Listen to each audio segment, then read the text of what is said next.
Kang, stop. Aja kesusu. Dimas Antasena. Ora ngira mabur tak sambi nangis mergo aku gagas kahanane adikku Abimanyu.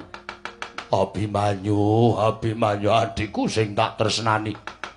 Apa kudu pun Kakang tegel karo si Adi teko kaya ngono kelakuane si Adi. Sik, kowe aja nyalahke Abimanyu.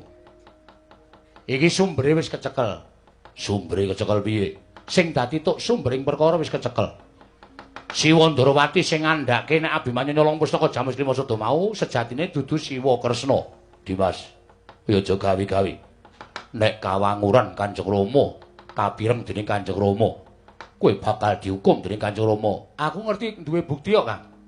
Apa ana buktine, Kang? Penjate gorene, Kang. Antarja.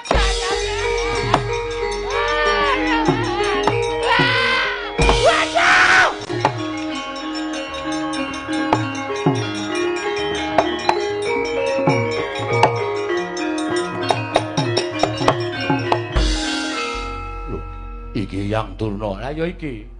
Iki penjahate. Antarja banting sak kayang-kayange. Gatot Kaca. Eyang. Kenging menapa?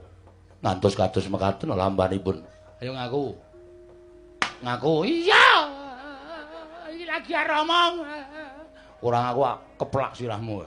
Wong tuwa ora patut diajeni. Tegel karo putune dhewe. Ngaku.